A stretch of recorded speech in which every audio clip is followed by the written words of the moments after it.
Who do you think you are coming in here? The class coordinator stood blocking the entrance to the painting studio, her voice sharp like a blade slicing through the cold hallway of the Manhattan Academy of Arts. Emma Collins clutched the crumpled scholarship letter, her heart pounding so loudly it felt like it might explode. The ink had smudged on the paper, just like her dreams seemed to be dissolving. The smell of oil paint called to her from inside the studio, but the woman's glare screamed, "You don't belong here, country girl."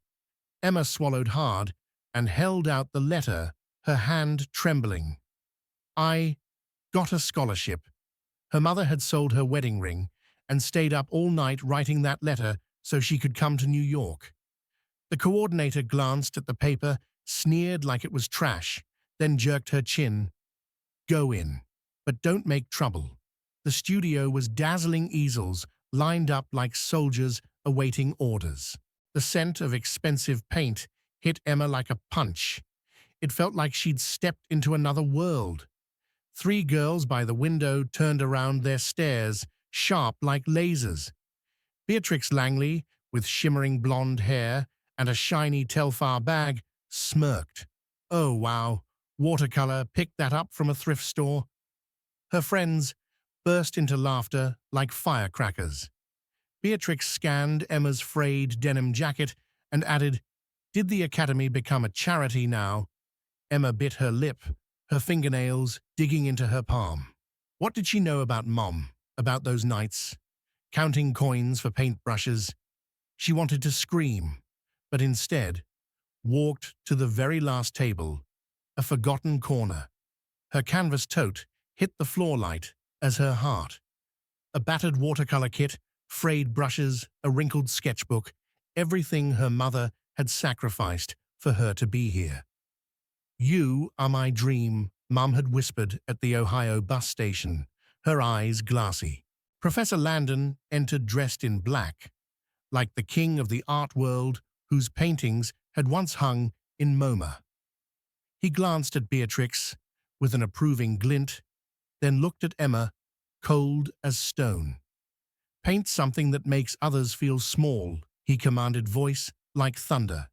Emma dipped her brush. Gray bled across the paper like Ohio rain. She painted her mother's back, tired eyes, hiding a burning fire. Each stroke screamed, "I deserve to be here." Beatrix scrolled Instagram, posting a story, "Drama in art class." "We've got a stray," panning the camera toward Emma with a glaring emoji. Mina, short-haired, with a minimalist style, whispered, "That little painting, there's something in it." Beatrix scoffed, but her heart skipped. Something, that small-town mess. In the corner, Liam, headphones around his neck, stared at the signature EC on Emma's canvas. Beatrix had once called his painting trash, so his gaze lingered. He thought, "She's like me," laughed at, but still painting. Emma kept going, deep blues flowing like the nights her mother counted coins. Beatrix sneered. Landon stayed cold, but Emma's brushstrokes were a vow. The initials EC glowed under the light like a flame, ready to burn down the door that tried to shut her out. "They think I don't belong. Just wait. I'm about to flip this whole game." Art Critique Day at the Manhattan Academy of Arts felt like a small storm. Early morning sunlight poured through the studio windows, illuminating the paintings on each table, but the room was ablaze with whispers. Emma Collins stood by the last table, her heart pounding like war drums. Her pencil sketch lay exposed, a gray Ohio town, her mother standing, in the rain, eyes like a flame that would never die out. Every stroke was a memory, each one a day her mom scraped together coins for watercolor supplies. Emma gripped her brush tightly, waiting for Professor Landon, but her eyes met Beatrix Langley's, who stood at the front like a queen. Beatrix, golden-haired and radiant, glanced at Emma's piece with a smirk curled at the corners of her lips. "What is this art from the junkyard?" she scoffed. Holding up her phone, she snapped a photo and posted to her Instagram story, "When you think crayons count as art, due art class fail." Laughter erupted from her clique, spreading through the room like wildfire. Mina, short-haired and standing nearby, whispered to a friend, "That sketch is strong, but a little rough." Beatrix shot her a look and sneered, thinking, strong. What could she possibly have that's strong? But somewhere deep inside, she felt unsettled, as if Emma's art was starting to dim her own spotlight. Emma heard it all. Her heart tightened when Beatrix raised the phone, but then a piece of paper slipped from her jacket pocket, a note from her mother. "No matter what you paint, I'll think it's beautiful." Beatrix picked it up and read it aloud. Voice sweet as syrup, but sharp as glass. Or a love note from Mommy. So cute, Emma. The room fell silent. A few students looked away, but Beatrix's friends burst into loud laughter. Emma trembled. She wanted to scream, "You don't know, she sold her wedding ring for me." Tears welled up, but she only snatched back the note, her eyes blazing. "Mum, I'm not allowed to break." Professor Landon approached, frowning at Emma's work. "The pencil work is sharp, but lacks depth." "Collins," he said, his voice cold. "Do it over." Then he turned to Beatrix's oil painting, neon colors flashing like city lights. "Now this is art," he declared, eyes briefly grateful toward Beatrix. The class applauded, but Emma bowed her head, thinking, "Do it over, I poured everything into this." Sam, with messy hair and a habit of joking, whispered to Liam Landon, always sides with Beatrix, probably because her dad funds the new studio. Liam hoodie, faded, knotted eyes, clouding like rain. He remembered when Beatrix once stood in front of the class, smirked, and tore up his painting like it was trash, like it was his dream being shredded. "Paint like that, and you should just quit," she had said, and the class had laughed with her. Since then, Liam stopped painting. He just listened to music, trying to forget. But Emma's sketch, signed with a small, sharp EC, lit a flicker in him. She didn't give up, even when they mocked her. Liam glanced at Mina and caught her staring oddly at Emma's broken brush. Was she involved? He quietly opened his phone and sent an anonymous message to Beatrix, "Stop tearing people down." Beatrix, as it sent, his heart raced, like he had just lit a small candle in the dark. At that moment, one of Emma's brushes fell to the floor. Bristles split, pigment smeared. She picked it up, realizing someone had stepped on it on purpose. Mina, standing close, shrugged. "Be careful, Emma. This studio doesn't play nice." Emma clenched the brush, fire rising inside, but she silently pulled out another old one from her bag and dipped it in watercolors. The gray bled again, like rain-rough strokes, reimagining her mother stronger this time. She thought, "They can break my brush, but they can't break my art." Beatrix, at the front, refreshed Instagram and saw a dozen ha-ha reactions on her story. But the anonymous message from Liam made her freeze, face pale, like she'd been slapped. She deleted it quickly and smirked, but her heartbeat was erratic. She remembered her father's last message, "Don't let the family down at the exhibit." "I have to be number one," she told herself. Still, Emma's painting, those eyes of a defiant woman, kept haunting her. That afternoon, Emma returned to her Brooklyn apartment and placed her sketch on the easel. She opened her mother's note again and let the tears fall. "Mum, I'm so tired," but she picked up her brush and added a pale yellow stroke to the horizon like a small flame her mother had lit. Liam, still in the studio, sent another anonymous message, "Your painting is powerful." EC, Emma didn't know who sent it, but she smiled. Beatrix could laugh, Landon could criticize, but EC was her promise, quietly sowing the seeds of a coming storm in New York. 2 weeks after the art critique, Emma Collins stood frozen in front of the Manhattan Academy exhibition board. The paper was taped to the wall, the names of the selected students printed in shimmering black, but Emma Collins wasn't there. Her heart felt strangled. The scholarship letter in her pocket, suddenly heavy as stone. She had stayed up all night creating a new piece, a New York subway station. Dim lights, her mother standing tall in the middle of a rushing crowd. Every pencil line was a day of her mother's sacrifice, every splash of color a dream that refused to die. Mum said, "My art would make people stop and look," Emma thought. But now her work had been discarded. Beatrix Langley walked past in a glittering Gucci dress, eyes sharp as a blade. "No name on the list, huh, Emma? Maybe your piece just didn't stand out." She held up her phone and posted a story, "Some dreams don't make the cut." Art life. Her friends giggled, but Mina, short-haired and standing nearby, looked at Emma for a long moment and whispered, "The subway sketch. It's strong, just needs more edge." Beatrix side-eyed Mina, thinking, "Strong, that ridiculous mess." But something in Emma's eyes, like the light in her painting, gnawed at her. She remembered her father's message that morning. "This exhibit is your last shot. Don't embarrass the family." Emma clenched her canvas tote and ran to the exhibition office, her sketch tucked under her arm. "Excuse me, is there a mistake?" she asked, voice shaking. The coordinator, eyes glued to her computer, shrugged. "No name, no show. Your piece looks like one we rejected last week." Emma stood stunned.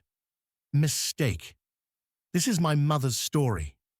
She wanted to scream, but instead quietly placed the sketch on the desk, eyes pleading. "Please check again." The coordinator frowned and stepped on the corner of the artwork, causing the ink to smudge. "Take it back. Don't waste our time." Outside, Emma sat by the Hudson River, the cold wind slapping her face. New York City glittered, but she felt like an outsider. She opened her mother's note again. "You are the dream, Emma."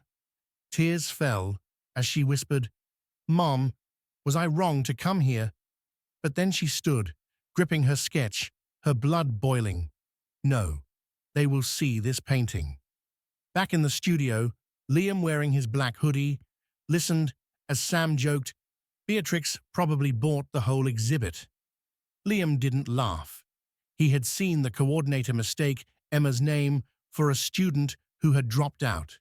She didn't deserve this, he thought, remembering the days Beatrix mocked him. Emma's sketch, signed EC, and glowing with soft yellow light, made him want to believe in dreams again. Quietly, he slipped into the exhibition office, found the list, and corrected it, submitting Emma's name for the MoMA open call. She deserves it, he thought, heart-pounding, like he'd just run a marathon.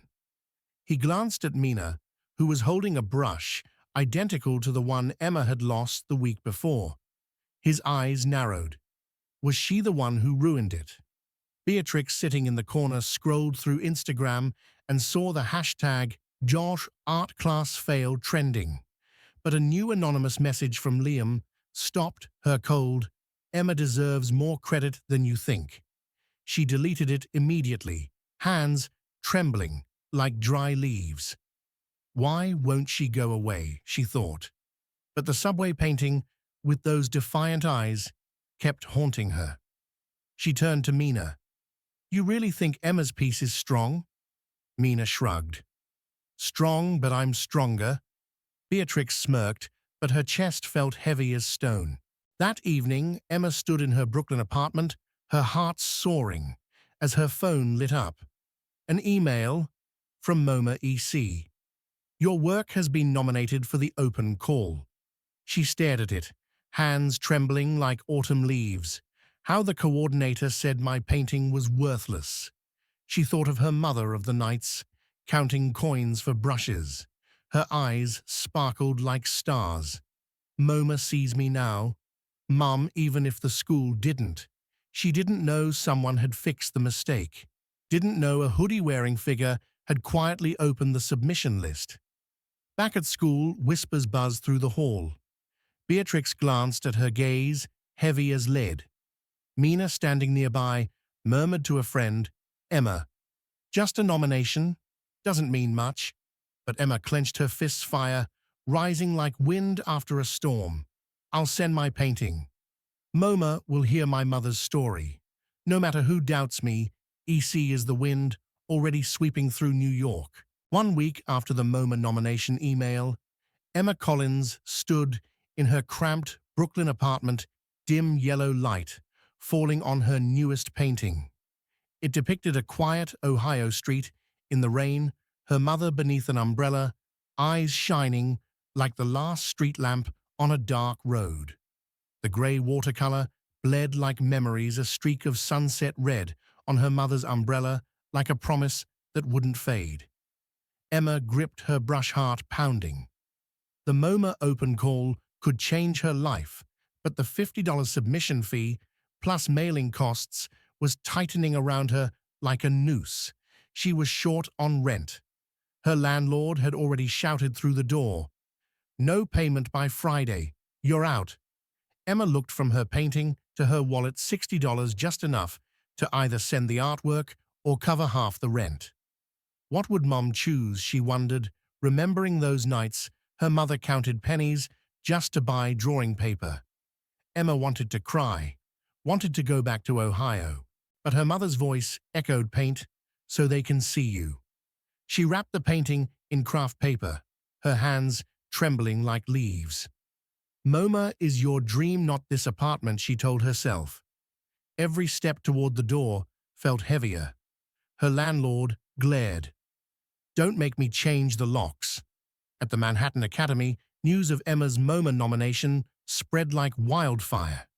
Mina, working on her minimalist black and white piece, whispered to a friend, "Emma's strong, but too emotional. MoMA likes sharper work like mine." Beatrix, overhearing, clenched her brush as she painted a new set of neon lines, thinking, "I have to beat that girl." Her father's text made her hand tremble. "Don't let anyone steal your spot." She posted a story, "Real art takes work." MoMA ready, but her heart felt like lead. Emma dashed through the rain toward the post office painting, clutched tight, her clothes soaked. Liam, in his black hoodie, saw her from across campus and caught up. "Sending the piece?" he asked, eyes bright. Emma nodded, hiding the fact that her landlord had threatened eviction. Liam told her how he'd stopped painting because of Beatrix, but EC made him want to pick up a brush again. "She's like me, still fighting," he thought, noticing her trembling hands. Silently, he paid for the packaging when she wasn't looking, even though she tried to refuse. Emma hurriedly wrote the address, 11W 53rd, forgetting to add St. NY 119. The postal worker frowned. "Address is incomplete. This label could be stuck on the wrong parcel." Emma froze, heart pounding. "How could I miss that?" She corrected it quickly, hands shaking like guitar strings. The clerk shrugged. "Still might get lost. The system's glitchy." "You sure?" Emma nodded. "I have to try, Mum, even if there's only one chance." 2 days later, Emma got an email from the post office package, "Lost in transit." She collapsed to the floor, tears falling like rain. "Mum, I was wrong." Her landlord banged on the door. "Where's the money? You're out tomorrow." Emma hugged her older painting, thinking of her mother of Ohio. At the studio, Sam joked to Liam, "Emma lost the piece. Bet Beatrix is thrilled." Liam, remembering Mina's look at the post office, got on the phone. He called USPS, tracked the package, and contacted MoMA to verify the delivery address. "She deserves better," he thought. On the third day, an email from MoMA arrived. "EC, your work has been received." Emma stared at the screen, stunned. She didn't know Liam had intervened. She picked up her brush and added a bold red stroke to her mother's umbrella, stronger this time. "MoMA will hear Mom's story." she thought heart, glowing like a star. Back at the studio, Mina whispered, "Emma, I'm the one MoMA really wants." Beatrix, painting her neon strokes, glanced at her own canvas and thought, "Why don't I have the fire? That girl does Emma didn't know." But EC was now a cloud, soaring high above New York. 3 days after MoMA confirmed her submission, Emma Collins stood in front of the old dorm building at the Manhattan Academy, her small suitcase soaked in the rain. Her landlord had locked her out, tossing her things onto the street. No money, no room, he had shouted. The canvas tote in her hands trembled. Inside was her newest painting, her mother in an Ohio field holding wildflowers, her eyes glowing like wind. The green watercolor bled like grass, white strokes like drifting clouds, whispering, "Don't stop, Emma." She clenched her fist, heart crashing like waves. "Mom, where do I go now?" The old dorm, with stained walls and squeaky bunk beds, was the temporary housing the school offered to low-income students. Clara, her roommate, blonde-haired, wearing a worn Zara shirt and showing off a fake Louis Vuitton purse, sneered, "MoMA picked, you must have been a mistake." Emma lowered her head, cheeks burning. Clara's dull, unnoticed paintings had long bred envy, and now Emma's nomination stung her pride. The room reeked of old paint and stale air. Clara spread rumors Emma must have bought that nomination. Come on, who'd pick someone? That poor Emma heard whispers and felt her hands go cold. A fraud. She opened her painting again. The green hues echoed her mother's voice. "You are the dream." That night she dipped her brush and added brighter wildflowers. MoMA didn't make a mistake. The next morning, Emma headed to MoMA to deliver a backup painting for the open call review. The lobby gleamed, artworks glowing like living dreams. Mina, short-haired, stood beside her minimalist black and white piece, sharp strokes, no color, just form. A note fell from Mina's pocket. Handwritten, "EC. Your emotions aren't enough for MoMA." Emma froze, heart pounding. Who wrote that Mina knew her painting? She remembered Mina's look at the post office and felt a flash of suspicion. Was she behind the lost shipment? Emma gripped her painting, voice firm. "My emotions, MoMA will hear them." Mina smirked, her gaze as cool as the wind. At the studio, Beatrix Langley worked on a neon painting. She'd invited the critic James to review her work, hoping to outshine Emma. James shook his head. "You've got color, but no soul." Beatrix's hand tensed, cheeks flushed. What's missing? She thought of EC as painting her mother in the field, eyes like wind, a story like Emma's. She picked up her brush and painted a green stroke, no neon. Her father's message pinged, "Lose and don't come home." Beatrix bit her lip and posted a story, "Soul over shine." MoMA ready, her hands trembling. Liam, in a corner of the studio, painted Queen Streets, broken lights inspired by Emma. She's the light, he thought, remembering the day he gave up art because of Beatrix. When Emma returned, eyes red, he asked, "How'd MoMA go?" Emma told him about the note and Clara. Liam clenched his jaw. Clara's spreading lies, Mina's pulling tricks. "You're stronger." Emma gave a weak smile. "Liam believes in me. Mom believes in me." Then came the email from MoMA EC. Test exhibit confirmed. Her heart leapt, but Mina's note still rattled her. What does she want? That night, Emma painted in the dorm. Clara scoffed. "What kind of artist sleeps here?" Emma bit her lip, green strokes bleeding again. Her mother holding flowers higher than before, like wind that wouldn't stop. Clara spread rumors Mina sabotaged, but MoMA would see. Mina sharpened her black lines. Beatrix's green strokes wavered, and Liam thought Emma made me believe again. Though Clara envied, and Mina tried to block her, EC was now a whirlwind sweeping through New York. 3 days after MoMA confirmed the test exhibit, Emma Collins stood in the museum's temporary studio, the bright white light above her like drifting clouds. Her painting for the exhibit, the Ohio field her mother with wildflowers, blazing green strokes, had vanished from its easel. A MoMA staffer shrugged. No painting, no exhibit.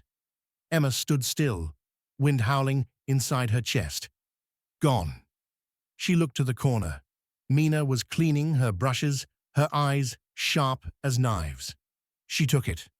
Emma thought, remembering the note that had fallen from Mina's pocket. MoMA gave her 1 day to repaint. But no paper, no paint. Emma clenched her fists. Her voice was clear. I'll paint. She ran back to the dorm, dug through her canvas tote, found wrinkled craft paper and her last tubes of watercolor. Clara, with blonde hair, messy, stood in the doorway and mumbled, Mina bragged about taking your painting, said you didn't deserve it. But your art, it made me feel small. Emma looked at her.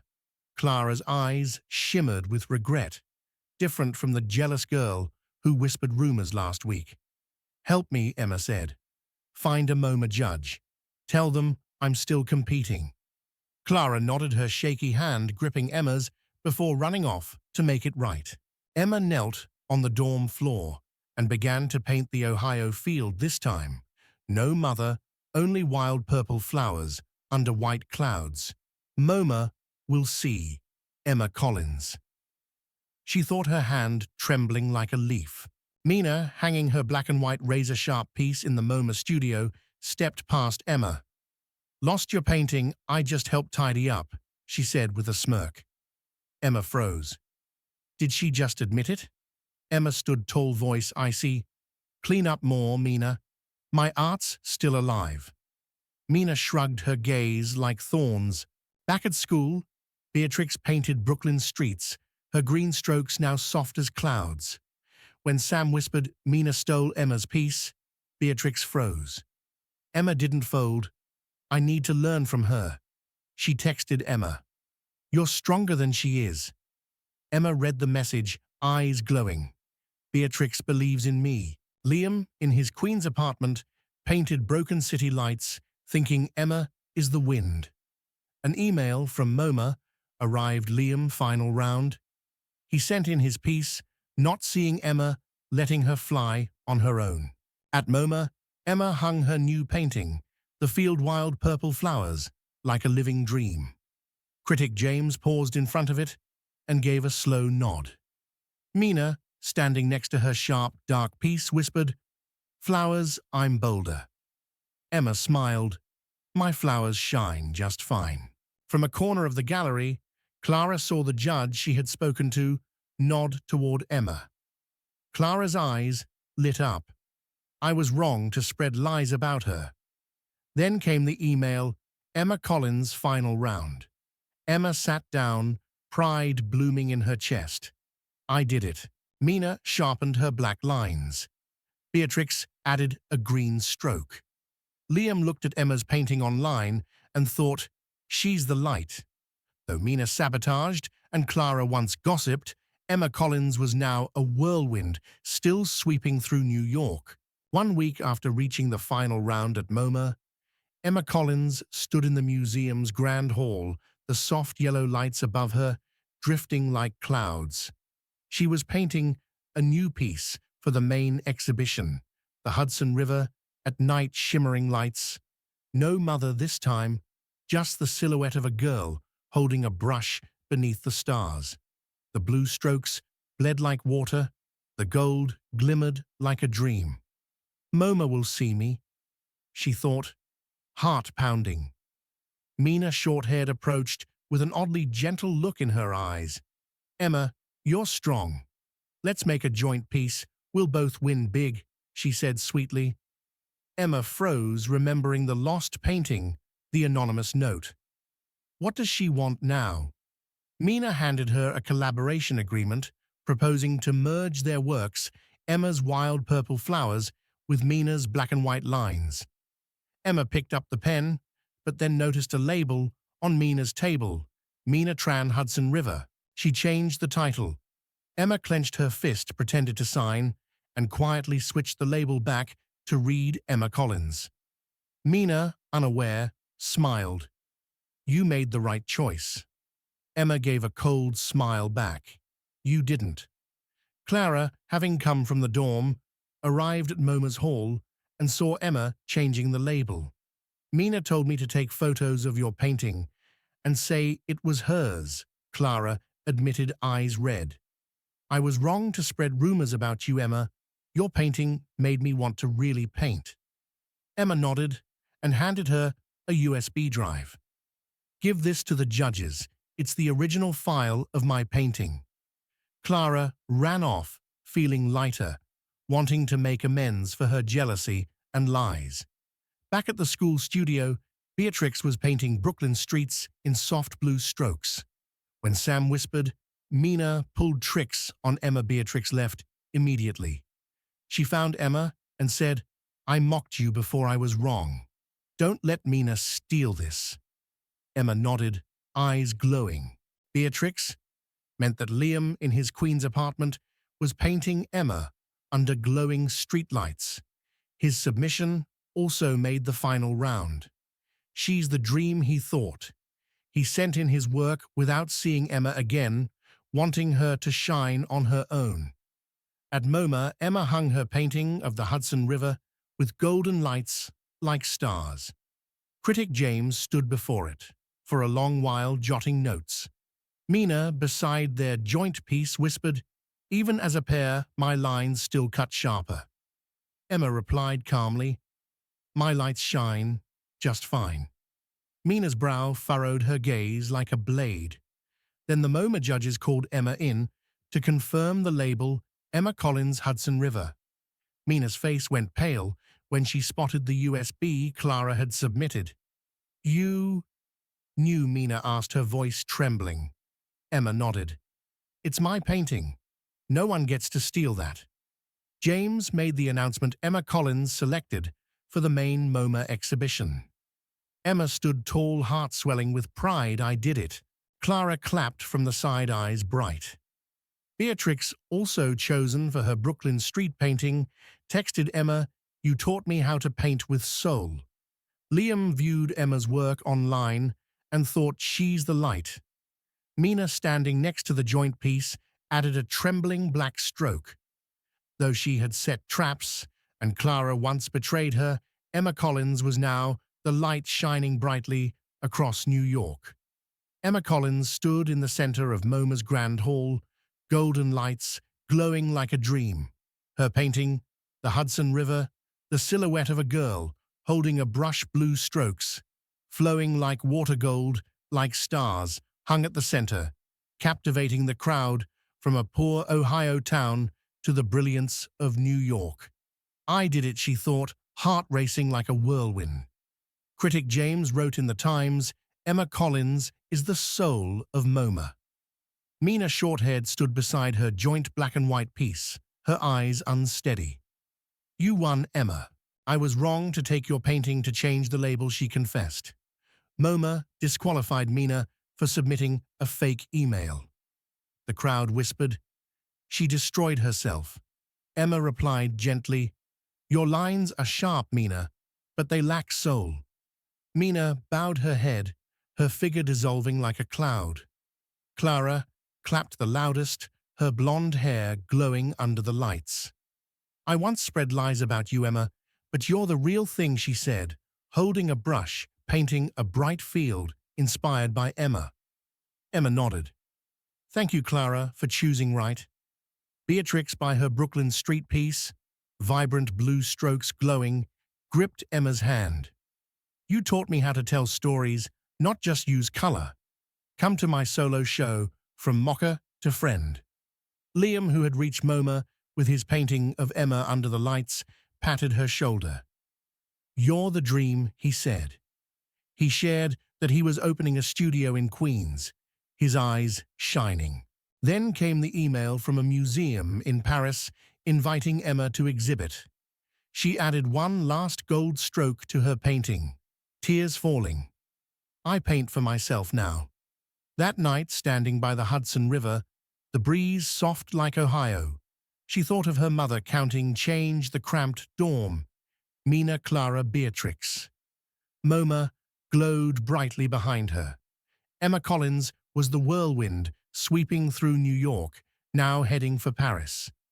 Emma overcame prejudice, sabotage, and poverty with brushstrokes that told her truth. The lesson: don't let hardship silence your dreams. Paint your life, even if all you have is a broken brush and wrinkled paper, because you are the masterpiece. I admire Emma, not just for standing tall against Mina, but for inspiring Clara Beatrix and Liam to rediscover themselves. Maybe there's an EC inside each of us, a whirlwind ready to break through anything in its path. Share your thoughts in the comments. If this journey moved, you hit like, subscribe to Toch Story, and turn on the bell so you never miss our weekly stories of inspiration. See you next time.